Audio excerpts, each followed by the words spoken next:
Good evening and welcome to the Kansas Legislature show right here on Smoky Hills PBS. I'm your host, Becky Kaiser. I'm with Eagle Media in Hays. I am a news reporter for the Hays Post news site as well as Eagle Radio. And also I'm a fellow at the Docking Institute at Fort Hays State University, which helps bring this program to you tonight. And it's a program that you can get involved with, and we hope that you do. We are delighted to have a couple of returnees with us this evening who have some great information to talk to us about Topeka. And I was asking them before we went on the air, and they said it's just been kind of a whirlwind and going quickly. So closest to me is Representative Barb Wasinger, who of course is a Republican from Hays, District 111. And then also joining us this evening is Representative Brett Fairchild, Republican with District 113 out of St. John. So welcome to you both. Glad to have you here again. Thank you for having us. And I thought, first of all, we'll have you remind everybody which committees you're on, and if there's something that is really important that you're working and thinking about committee-wise or otherwise, and we'll just kind of keep this a casual conversation. And of course, a reminder that you have the opportunity to join us this evening with a telephone call, and it's 1-800-337-4788. toll free. And we also have had some email questions come in that we'll talk about as well as we get into the show. So Barb, let's start with you if you would please, and Representative Wasinger, remind us the committees that you're on. I'm on different committees this year. I am the chair of General Governmental Budget. I hear 26 budgets throughout the state government. Does that take a while? Or do you have a time limit on we presentations? had a time limit because the House did their own budget this year. So we kind of did it on a speedy. You're on higher ed, I know. Yes. So he's on another budget committee, and our budget committees had to be done fairly quickly, report them out and discuss them before we had to get done with our budget to get it to the Senate side so that they could see it. So. Some of the committees are the administration, Department of Revenue, Secretary of State, Attorney General's office. I do the judiciary budget. So, I mean, it's all the way there to fee funds like the Board of Barbering. So, all sorts of interesting things. And because of that, I am on Appropriations Committee. And so I have to report out all my budgets to the Appropriations Committee, and then I have to listen to everyone else's budgets. So we make a lot of good decisions, and then I'm also on the Commerce Committee. So it's been really interesting. I have learned so much this year. A couple of things I'm working on is getting the rules and regs constitutional amendment to allow us to make some changes, so that there's not as much legislation by regulation. And that's been a big carry. I just finished a nursing bill to allow 1 degree above teaching licensed practical nurses. It passed in the House but was held back to go through the Health Committee. So we'll see that again. And it kind of got done late in the session, so it's hard to get that through. There's not enough time to get it through the Senate, so we'll probably see that next year. And then I also helped Representative Abercamp. We want to stop the lottery and revenue people from getting a new contract with the casinos for sports wagering. We currently, I should look here, currently per $1 million of bets, we only make $4,657,000, and they're like $2.9 billion of bets in the state of Kansas, as opposed to someone who has kind of a similar background is Oregon, and they make $43,654,000. And a simple way to say it is that we set ours up kind of quickly, sort of rushed in the legislature. So it goes from us to what's called a hold, which is just sort of a middle place, and then we get just the tidbits from there. because most of it, the holding is usually at the casino level. So Oregon goes from the sports betting to the state, and then they release funds outside that way, and that's why they make so much more money. And I think it's important that Kansas, the lottery was started to help Kansans, whatever they were doing. It was supposed to increase. Well, I remember education funding was one element of that. Well, I'm not sure how much they get because I'm not so familiar with the education budget, but I can say that right now it's really benefiting the casinos, and we don't want to not benefit the people that are going and doing this, but we would like to make sure that the taxpayers get their portion. So, and I'm also the chair of Joint Administrative Rules and Regs. So You're busy. Representative Fairchild, tell us a little bit about the committees you're on and what's been on your plate recently. I serve on the Water, Agriculture, and Higher Education Budget Committees, which are the same three committees I've been on since I've been up here, and that's, I guess, some good and some bad because, it's good because I get to learn a lot and get more knowledge, but then, I also don't get to learn more about other things too, other committees, and so It's kind of both good and bad. But on the Higher Education Budget Committee, as Representative Wasinger was saying, the budget process is a little bit different this year because it's going quite a bit faster.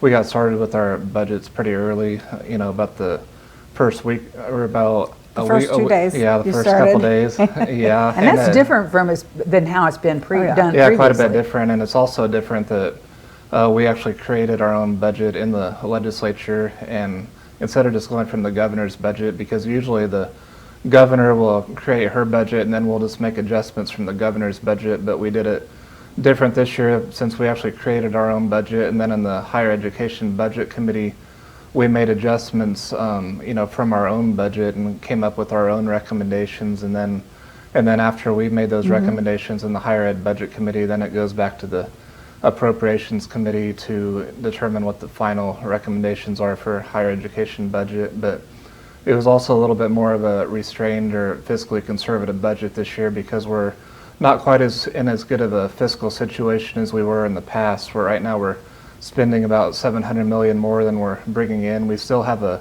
large balance, a large amount of money in our state's checking account and savings account, but yet as far as the money that we're bringing in and spending, we're spending about $700 million more than we're bringing in. So that's kind of caused us to be a little bit more fiscally conservative this year than we've been in the past, and so that's been a little bit different this year as well. What has caused the revenues to be less than they have been previously? Well, part of it is tax cuts. We passed a couple of tax cuts over the past several years, but you really can't blame any one person. The media can't really blame the Republicans for that because they were both bipartisan tax cuts.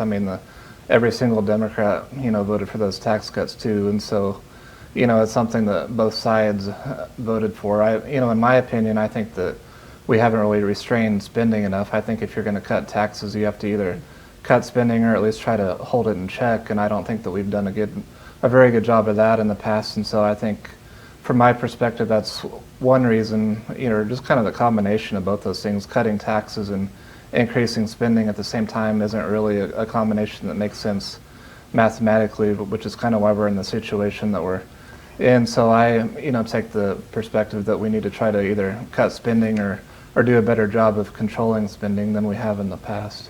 I think we also, the COVID funds also caused a problem. That brought in a ton of money into the state, and everyone wanted a piece of the COVID money, and now they're coming back and they want the same amount, and they got used to it. And we are now just finishing spending what's left in the interest, from the interest of COVID funds. And so it's a rude awakening for many agencies because they got so much more.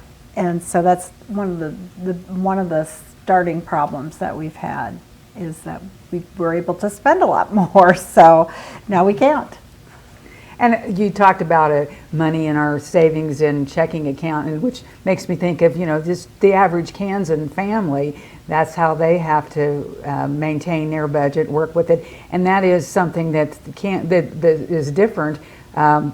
Earlier, as I was driving over, I was listening to the radio, and I guess we have a midnight deadline at the federal level to get a budget passed so the government doesn't shut down. Is that ever a possibility, Representative Fairchild, for a state government, for Kansas? Could it shut down if there's not a budget in place? Yeah, that is something that we could happen. We could have a state budget shut down, and that actually, it's interesting that you brought that up, because we actually voted on a bill just a few days ago that would basically try to prevent that from happening. And what it would do is it would try to, if we don't get a budget passed, then we would just have a continuing resolution or a continuing budget, which would be last year's budget minus all the one-time expenses from last year. And so basically, if we don't pass the budget, then it just reverts back to last year's budget, and that way we don't have a government shutdown or anything, and all the core services get funded, basically gets funded at the same levels as last year. And that was something that I voted for. And if that gets passed into law, then hopefully we can avert that type of situation in the future and avert a government shutdown. And I felt like that was good legislation. Has that ever happened in Kansas? Do either of you know where we had the Not that I'm government shutdown? aware Not of. since I've been up there, but I'm not completely sure about the past. I don't think it has. So, but that's one of the things that brought that bill up, is because the representative brought it forward, said, we're worried about this federal government. If we get into a huge partisan fight, or no matter what governor is in the governor's office, if they veto the budget, and we don't have one, and we're not in session at the time, we wanted to make sure things were going, and we can come back and figure it out. So, and I guess we should point out too, and probably most people know this, but what is different about Kansas compared to the federal government is that we're required to have a balanced budget. Yes. So that has to happen. Yeah. And we have not gotten, the Senate just finished their budget, so we've already gotten the governor's budget, so we have 3 budgets to look at and get that settled. Yeah, that's why we can't just spend money recklessly like the federal government does. Right. We have to try to live within our means, since we do have to balance our state's budget. Any inkling how the balancing will go between the 3 versions? I think the Senate and the House have been worked very closely together. So we'll see. I've noticed that when we came out with our budget, the governor came out pretty darn close to our budget. So I think we're all trying to be careful, and I think we'll work together well and get it done. How about you, Representative Fairchild? What do you think? I haven't paid too close of attention to the spending levels in the Senate. I hope that they're trying to keep the spending levels down and be fiscally responsible, but I haven't seen the numbers yet for the Senate. But like I said, I think that we need to be fiscally responsible so that we can get back to the point where we're not spending more than we're bringing in. But like I said, I haven't seen the Senate numbers yet. We'll see what happens. That's right. We're talking about the budget and finances, Representative Fairchild, and one of the things that's been very popular among constituents is, and a complaint, is that property taxes are too high. Now, this is not necessarily the state's complete responsibility, but I've read that there is some input that the state is wanting to help relieve in any way that it could. Where do we stand on that? We passed a couple of property tax bills. I voted for one, voted against one. We passed a constitutional amendment that it would basically allow people, when it comes to their valuation on their home, to either choose from the current year valuation or choose from the average of the past 6 years. And most of the time people will choose from the average of the past 6 years, because usually their valuation goes up over time instead of down. But by letting people choose from the average of the past 6 years, that would help to lower people's valuation a little bit. That wouldn't necessarily result in lower property taxes, because it also depends on the mill levy, and county commissioners can raise the mill levy, but lowering the valuations could potentially help a little bit, and that was something I supported. The 6 years wasn't actually in the text of the constitutional amendment, but we're supposed to be passing follow-up legislation for that. The other bill, part of it was sending $60 million to the counties and cities, and they do only get it if their spending increases at or below the rate of inflation, plus construction costs and plus bond payments. And so I had some reservations about that, mostly because of the situation that we're in, where we're spending, $700 more than we're bringing in, and sending $60 million to the counties and the cities. I just had some reservations about, and some of the details as far as how do some of these bigger cities calculate new construction costs. I just thought a lot of that was going to be a little bit complicated. What I'd like to do instead is to reduce state property taxes, or possibly even end state property taxes, and then pay for it by eliminating sales tax exemptions, because right now we have about $7 billion worth of sales tax exemptions at the state level. If we were just to eliminate $1 billion of those $7 billion in sales tax exemptions, we could repeal state property taxes, which would be about a 15% cut in the average person's property tax bill, which I think would be helpful. That sounds pretty simple, is it? Well, it would be hard to do, because a lot of these organizations that have sales tax exemptions are going to fight to keep their exemptions, so that would be Sure. it would be hard to pass. What do you think about that, Representative Well, Wasinger? I think that's that deal was promoted by Representative Blake Carpenter, and we actually have $8.7 billion in sales tax exemptions. Wow. So it would take a citizens committee to go through and then sunset tax exemptions, check them every 5 years. We've tried to do that before and it didn't go over really well. But it can take care of property tax at first, and it can then it can also, hopefully, it will pay for itself, because we put that money in a fund so that we could pay down on income taxes. We could pay down on the property taxes. So I thought that sounded really interesting, because putting it in that fund and only being able to spend 3% of the fund as it grows means that we could keep getting interest on money that we put in that account and use that to get rid of other taxes in the state. So I think that's something really interesting to explore. So we'll see how that goes. Is it realistic? Is there support for this?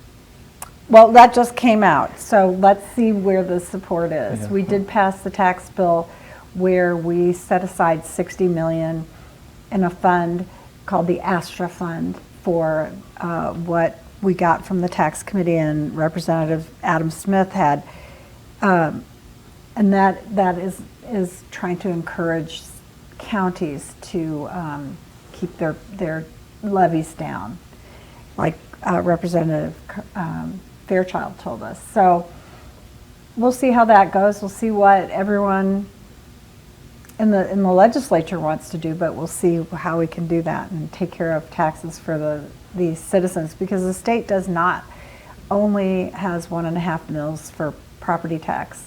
That we can get rid of that, but that's not going to give the tax relief that everyone wants, and mostly the tax relief is counties are raising the property tax. So we have to walk that fine line and try to figure out what the best thing to do for everybody is. So, Do you have a feel yet, Representative Fairchild, how this might play out? Well, I mean, it's hard to say, because I'm not sure what the Senate is going to do with the bills that we pass, and so we're just going to have to wait and see what the Senate does. As far as the idea that I was talking about, I was actually looking at doing this 2 or 3 years ago, and I sent an email to Legislative Research to have them look at the sales tax exemptions, and then look at the state property tax, and to try to figure all that out. And at the time, I think they told me it was $7 billion, but it might be 8 point whatever. 8.7 because that was now. about maybe 3 years ago. But I decided not to go ahead with my proposal at that time. I just thought it would be hard to get that passed. But I think the concept of broadening the base in order to reduce rates, potentially even repeal the state property tax would be good, because from my perspective, when the county already has so many property taxes, I don't think that we need to have state property taxes. It's the most hated tax there is, and so if we could get rid of the state property tax, at least I think that would be good. Yeah. Taxes, always a popular topic, and I wanted to ask both of you this evening about, there's been discussion in the House about eliminating a tax credit that I think has been quite popular for affordable housing construction. And I know in Hayes, where I'm from, there's a lot of planned new housing, and we know that there's a shortage of housing across the state and in many rural areas across the United States. Representative Fairchild, what is the logic behind getting rid of that? It seems like it would be kind of counterintuitive. Well, part of it is, like I said, our budget situation isn't the best right now.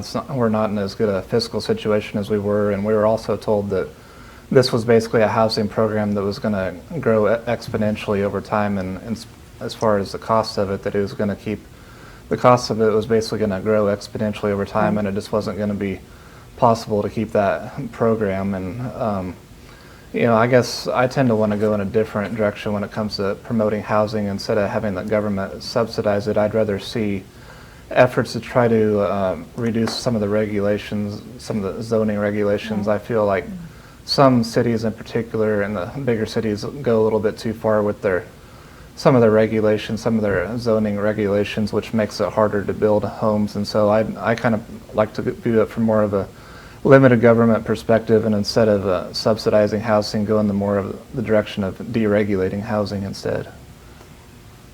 And also, we discovered that when we divided up the amount of money that we put out for the tax credit, most of the developers were putting up big apartment complexes, and what ended up costing was about $227,000 per apartment.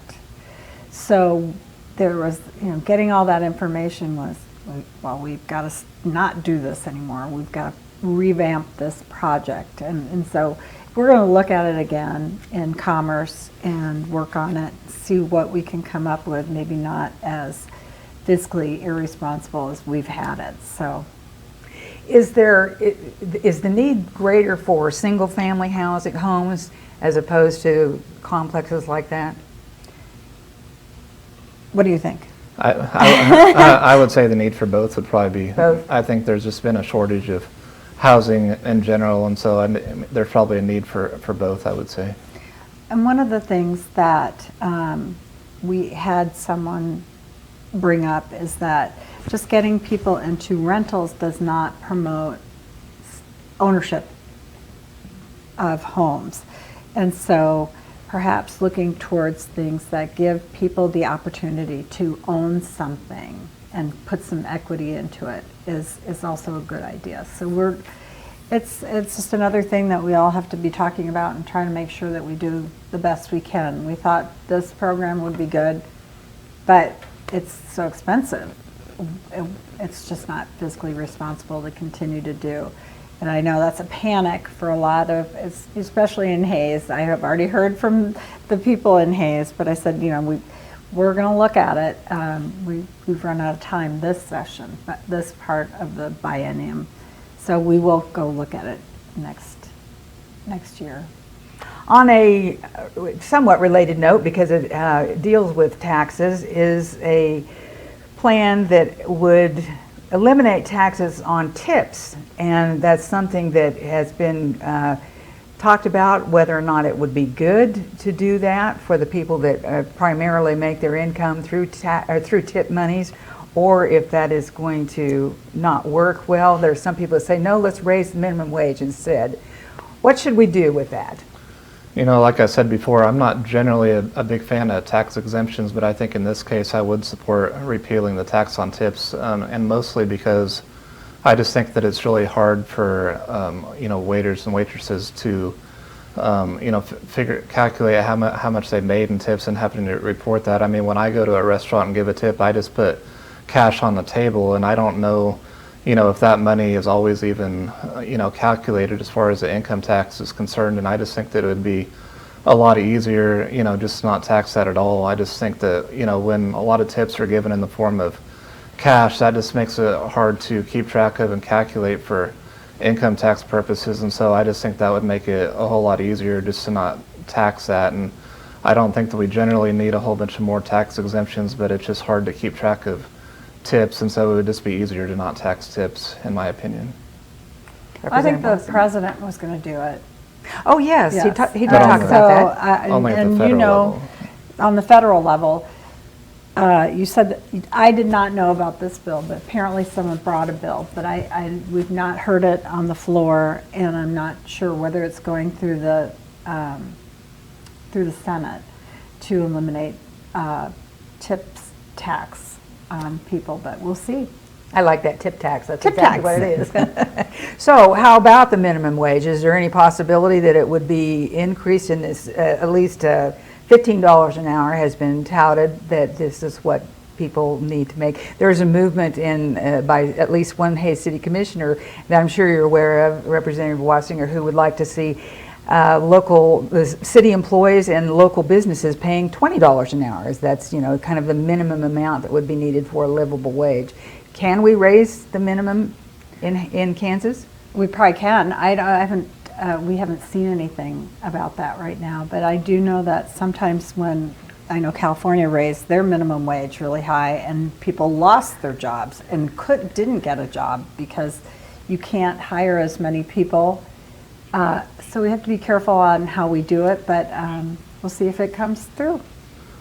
A lot of employers have already raised their minimum wage on their own without us, requiring them to, because the minimum wage right now is $7.25, and there aren't very many people that would actually work for $7.25. And so I think, most like McDonald's, Wendy's, and places like that are probably paying more like 12 to 14 in that range. I don't think very many of them are paying $7.25. If there are any $7.25 jobs, it's probably just somebody coming out of high school or college kids who have part-time jobs. I don't think that very many jobs pay that low, and I think most businesses on their own are paying more than $7.25 because they realize that very few people would actually work for $7.25. And so I feel like the free market works in that regard, and that companies are raising wages on their own in order to get more workers, because there aren't going to be very many workers that are going to work for $7.25 an hour.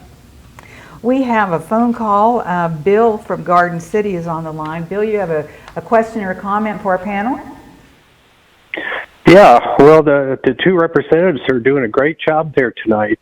But I do have a question. I talked to my ophthalmologist, and he said one of those committees there is voting to let non-surgeon optometrists do surgery. I sure don't want anybody who isn't a surgeon working on my eye. Just wondering if the representatives there know what's going on and what they think of that. Thanks. I'll listen. Thank you for your call. Well, Senator, I haven't heard the bill yet. I'll have to look at I haven't had a chance to even read the bill. So I know that it's been moving through the Senate, and so you might know more about that than I would. So I'm not sure I want to get into that discussion with you right now, but thanks for calling. Well, my ophthalmologist at the 10th Street Eye Care Center in Great Bend, have talked to me about it, and they think that it's a good bill, and they think the things that are in this bill that are expanding the scope of practice are things that they're qualified to do. Some of these things like laser surgery, but there is also, I think, a list of things in the bill that ophthalmologists aren't allowed to do as well. I mean, I think there's a specific list of things that says, this goes too far and they're not allowed to do that. But I haven't looked at the bill in depth, but I do know that, my local ophthalmologists are in favor of it, and I'm generally in favor of expanding the scope of practice when it comes to different professions. But as Representative Wasinger said, I haven't looked at the details of the bill, and I'd have to sit down and really read and study the details of the bill before knowing for sure what position I would take or how I would vote on that. All right, we have another caller on the line with us. Kathy from Wichita, you have a question or comment for our panel this evening. Yes, I have a question. I heard that the legislature was planning on doing something like Doge on the state level. I was wondering if that's true. I'm hoping it's not. Oh, We have a couple of committees, a House committee and a Senate committee, that are kind of focused on that, sort of a Doge type thing. I would say that in some regards we don't really have exactly what they have at the federal level, because at the federal level, they have an outside businessman who's giving advice to the president on spending cuts and reducing the size of government. And in Kansas so far it's just legislators, and so that's sort of the difference, is that there's more business input at the federal level. And I know a lot of Democrats and liberals don't like that, but I actually do like the idea of having more more business input. Having somebody with a real world experience, giving advice on, because I think that we need somebody who can actually think outside the box, giving us advice on these types of things, somebody who hasn't been involved in politics their whole life. And so I do like what's going on at the federal level as far as having somebody who's just a businessman, who's not actually a career politician, thinking outside the box on these types of things. And so in that regard, we don't have the exact same type of thing in Kansas. We just have legislators looking at ways to increase efficiency within government. And am I correct, Representative Wasinger, that there is the ability for Kansans, constituents, to make their suggestions yes. on what should happen? There is an email, and I can look that up while we're chatting, and I'll give that to you so you can repeat that. There's an email. They've already gotten over, this was a few weeks ago, over 700 emails from Kansans talking about problems that they've seen. And it's good because we don't always see the microscopic view, but we have a lot of people that have a lot of information that we're looking into. And one of the bills was about Medicaid fraud, and so we had a bill that allows the Inspector General to be able to investigate those and do something about those fraud that he's found, because he's found a lot. He just hasn't had the power to do it. So we'll see how that goes. I'm sorry you don't like it, but I think as a taxpayer you might really like it when you realize that we found some things that shouldn't be done. And on our budget, what we did right away was a lot of agencies were asking for continued funding. They want to take funding from the year before and put it in this year. But what we realized, even in that, we were paying for employees that didn't exist. They were holding money, wanting to hire people. And so we said, okay, well, how about if we take all that and put that back in the state general fund, and then from there we can you can come back to us and say, now we've hired these 4 people. And we're talking about hundreds of thousands of dollars that we've eliminated from a lot of the budgets. So it's been interesting to look at that. Do you think is it possible to go too far? It sounds like our caller's concerned that maybe there's overreach, perhaps, by legislators. Is that a possibility?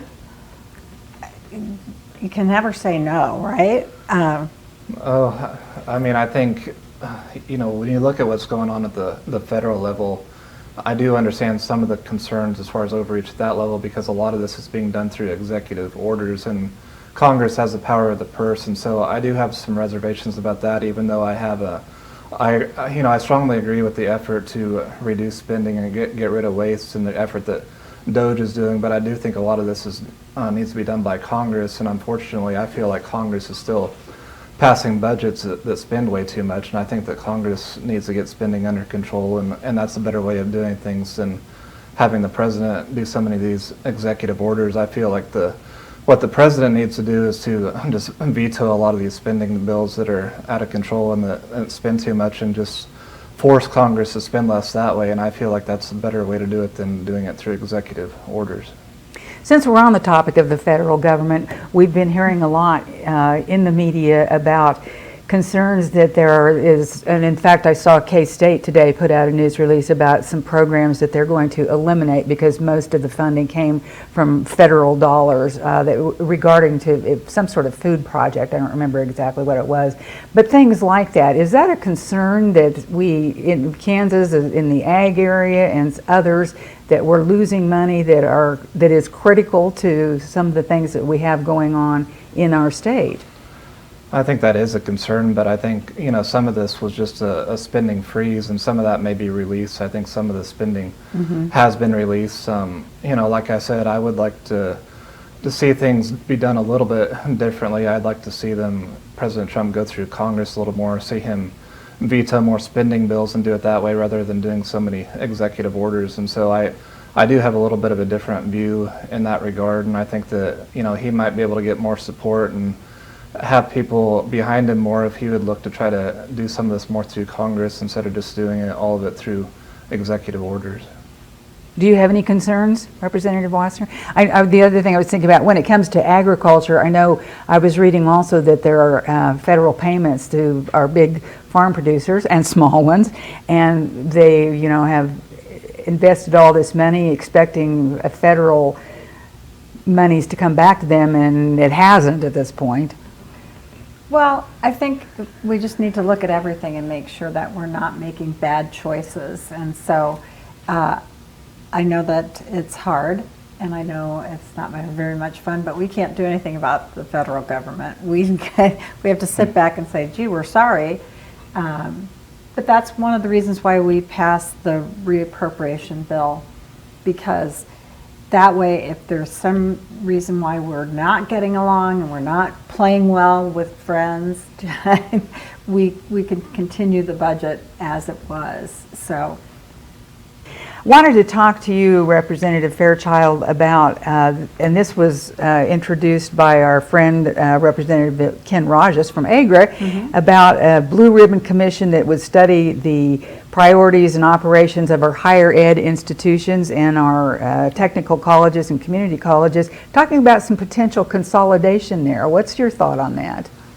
I would have to learn more about the consolidation plans and what that involves and how that would work. I don't know that I'm a big fan of forcing consolidation. If there's something that we can do maybe to encourage consolidation, that may be a good idea.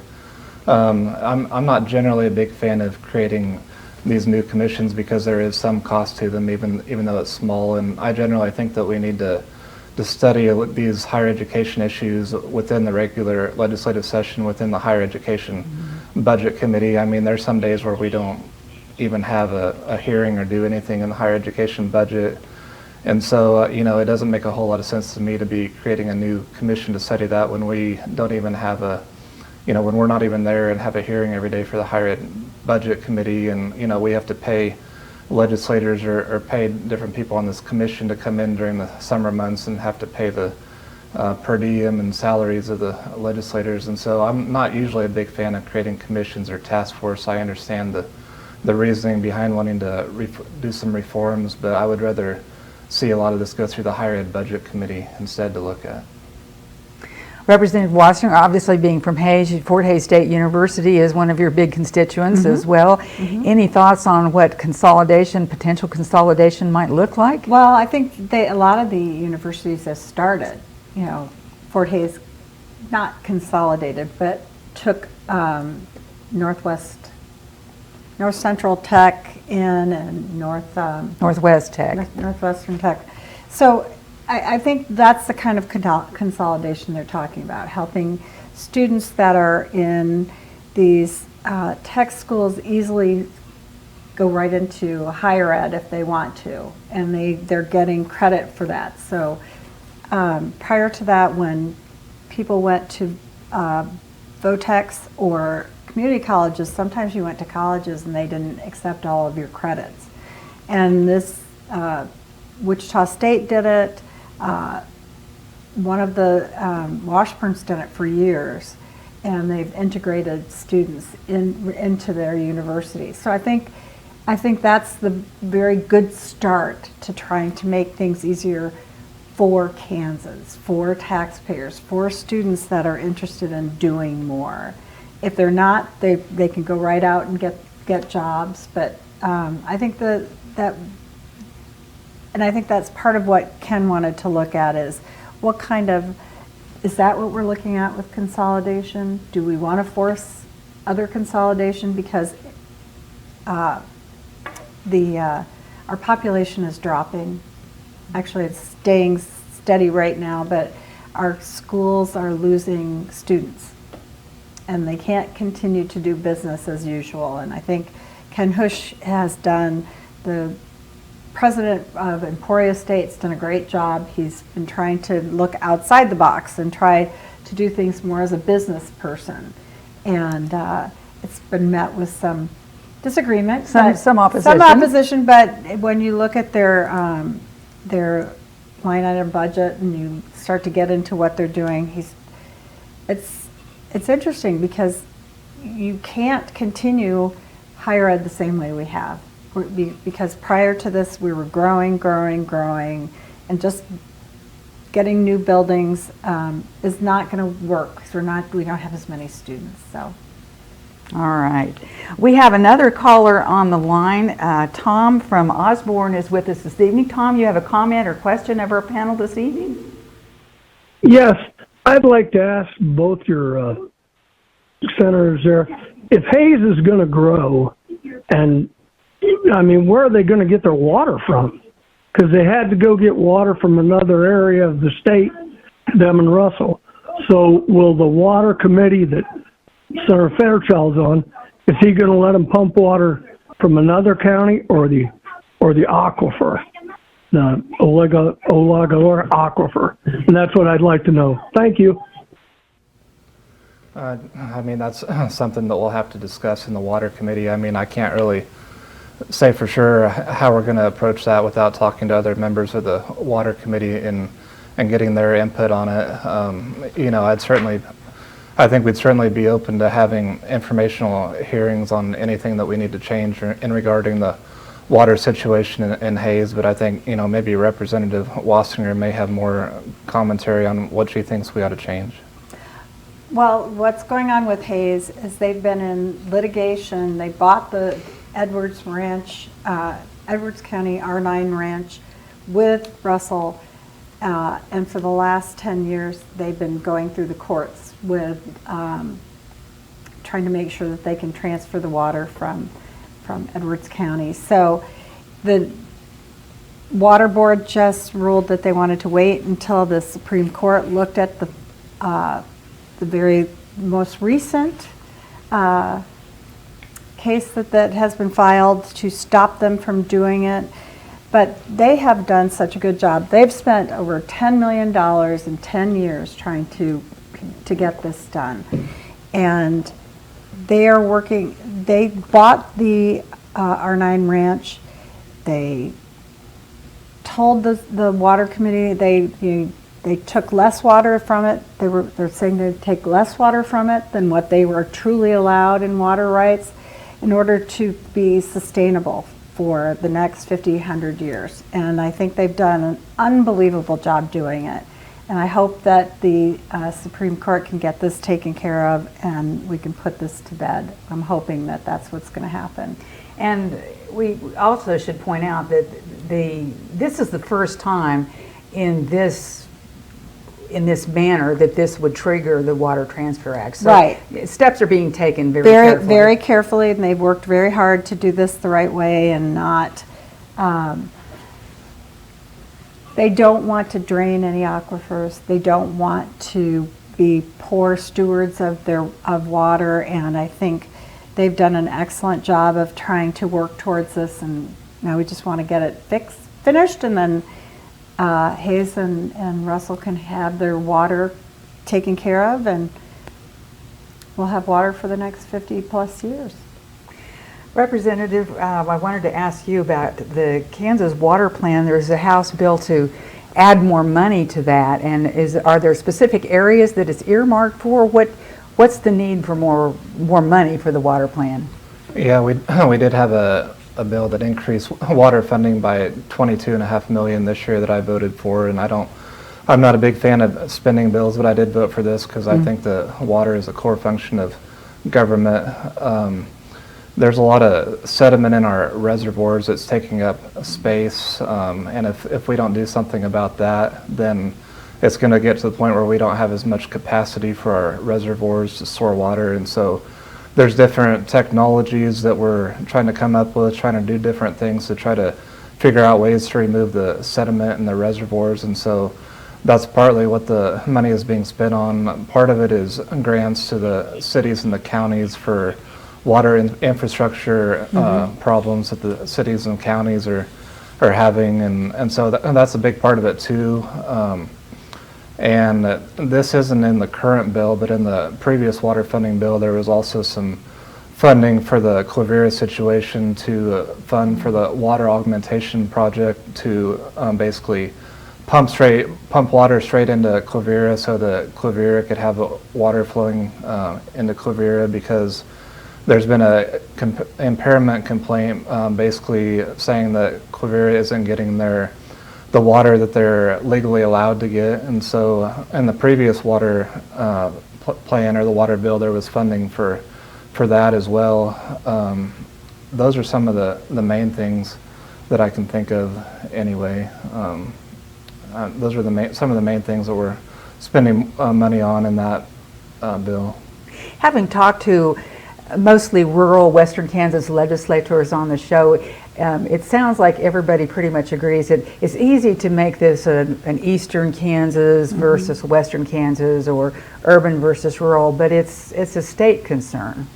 Right, it is. One thing I didn't mention is it does also contain more funding for the conservation districts. You know, right now we have increased funding for the conservation districts for a long time, and the conservation districts are locally elected boards, and so we're going from a 1-to-1 state match to a 2-to-1 state match, and so that's $2.5 million out of the $22.5 million. And so yeah, that was one thing that I forgot to mention as well, as the funding for the conservation districts.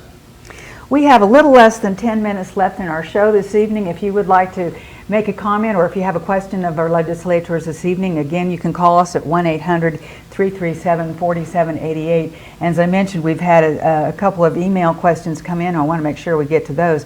The first one is that the questioner is asking about support of medical marijuana. Surveys show that almost 70% of Kansans support medical marijuana.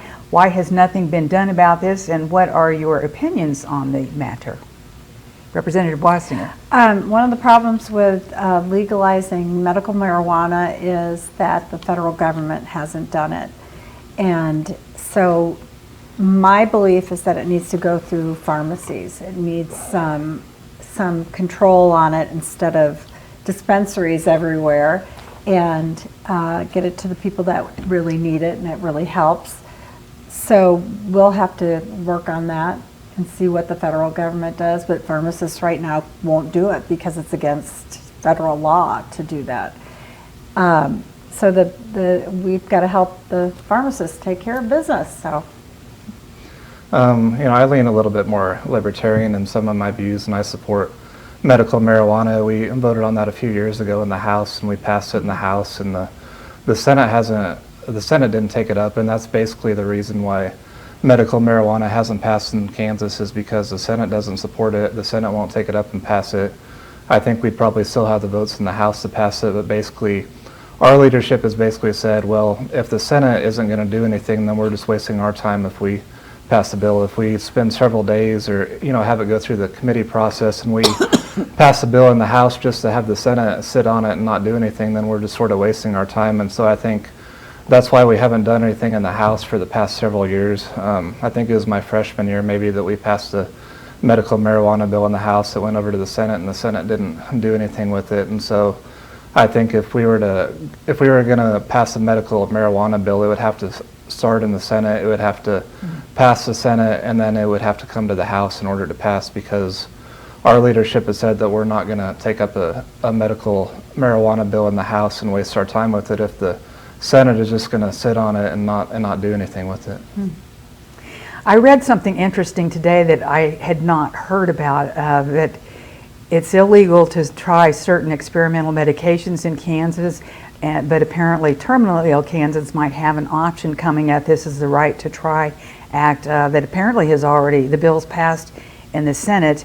And it's interesting to talk about something that is of help, could be of help to certain individuals. Yeah. What do you think about this? Explain it to us a little bit better detail, and what do you think? Well, I think it's, I haven't seen the bill, and everything just recently in the last week has come over from the Senate. And so we have to go through everything and see which ones we're going to hear, because there's only so many that you can hear, because we've been so crazy busy trying to get everything done. But I think it sounds like it's a great idea. You should be able to try different medications, and I think they may be talking about off-label, which I think we found during COVID that there were a lot of off-label uses that helped, and so I'd like to see that bill and try to promote it if that's what's the best thing to do, right? Right, yeah, and I haven't really looked at the details of it either, but like Representative Wasinger, I support the concept of it, support allowing people to have access to life-saving medications, and so I hope that we can get that through the House. I would have to look at the details of it to be able to explain it in more details, but I do strongly support the concept of allowing people to have access to these life-saving medications. We have a little less than 5 minutes left in our show, and I wanted to ask you about something that I thought was an interesting concept that the Senate has talked about this, and some members of House Committee are looking at it, the possibility of using the state's STAR bonds to redevelop struggling malls. And you're laughing a little bit, just a little. Representative Wasinger. Is it a good idea? Well, we just heavily amended the bill and finished that today to bring it over to the Senate. And honestly, I think it's more for not necessarily renovating malls, but maybe taking them down and doing larger, whether it's sports stadiums or it's any kind of tourist attraction, that kind of stuff. Because what they did was try to add vertical buildings for STAR bonds. Apparently, prior to this, we couldn't have vertical, and they put that in and said it was to fix malls. But we all know that malls aren't the same as they were years ago. People are shopping online, and they're shopping. I like to shop downtown Hayes and around where I am, but malls have struggled. So I think the idea of maybe renovating them or removing them and doing another project is probably a good way of doing it. But there are guidelines. You have to prove that you're getting so many people from out of state, and you're also getting people from farther than 100 miles away. They want to make sure that you are getting the tourist money. So there's a lot of transparency in the bill, so that they have to be able to gauge all of that and send it to Commerce so they can give it to us. Then Commerce will have to report it to us. There was some information, some news coverage a while back that some of the STAR bond projects, and there's only about fewer than 20, less than 20 in the state, that they were not making the money that they thought they were going to or said they were going to. Well, I'm sorry I didn't bring all of that information, but they,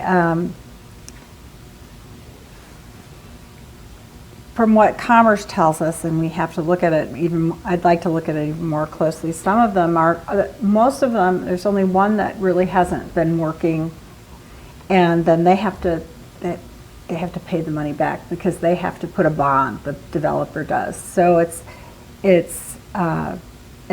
less risk for the state to do it. But there are a lot of projects that paid off the first bond and added a bond to finish their project. So it looks like they're still paying off, but there's a lot of STAR bonds that have been paid off by tourism dollars and their sales tax. So it appears to work fairly well. I know that I was at the Hayes City Commission commissioners retreat recently, and they talked about possibilities of doing something like that. I think the nearest one in western Kansas is the Boot Hill in Dodge City. I think they have one in Garden and they have one in Oh, Colby. yes. And Colby, okay.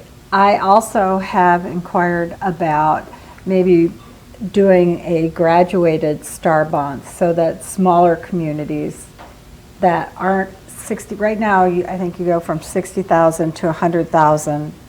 You can go down as low as the population of a county being 60,000. Well, clearly that doesn't work for a lot of western Kansas places.